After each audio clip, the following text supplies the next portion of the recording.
মেয়াদোত্তীর্ণ committee দিয়ে রাজনীতির খবর পুরনো। এই যেমন ৯ বছরেরও বেশি পুরনো কমিটি দিয়ে চলছে জাতীয়তাবাদী মহিলা দল, অথচ ১ বছরের মাথায় আসার কথা ছিল নতুন নেতৃত্ব।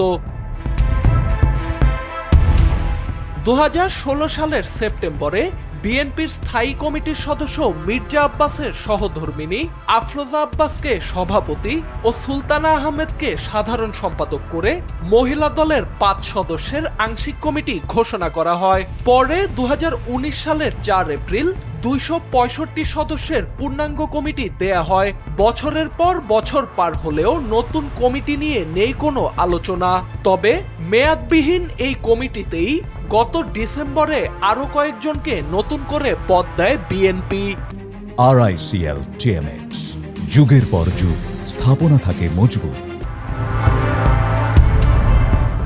এদিকে অভ্যন্তরীণ কোন্দলে জর্জরিত বিএনপির সহযোগী এই সংগঠনটির সাংগঠনিক কর্মকাণ্ড প্রায় স্থবির ও বিপর্যস্ত হয়ে পড়েছে। অভিযোগ রয়েছে বিভিন্ন ইউনিটের কমিটি স্থগিত বা নতুন কমিটি দেয়া সহ বিভিন্ন বিষয়ে মহিলা দলের সভাপতি আফরোজা আব্বাস একাই সিদ্ধান্ত নেন। মহিলা দলে গুরুত্ব নেই সাধারণ সম্পাদক সুলতানা আহমেদের।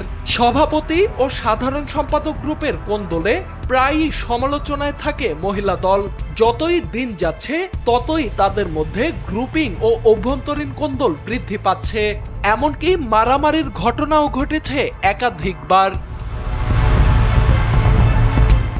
এদিকে নতুন কমিটি হওয়া দরকার মন্তব্য করে মহিলা দলের সাধারণ সম্পাদক সুলতানা আহমেদ এনপিবিকে বলেন, বিএনপি চেয়ারম্যান তারেক রহমান এখন দেশে রয়েছেন, ফলে তিনি নতুন কমিটির বিষয়ে সিদ্ধান্ত নেবেন। তবে এ বিষয়ে জানতে মহিলা দলের কেন্দ্রীয় সভাপতি আফরোজা আব্বাসকে একাধিকবার ফোন করা হলেও তার কোনো বক্তব্য পাওয়া যায়নি। তবে নতুন কমিটি হবে বলে শুনেছেন বিএনপির সহদপ্তর সম্পাদক মুনির হোসেন। এনপিবিকে তেমনটাই জানান তিনি। সোহানাল রাজি, এনপিবি।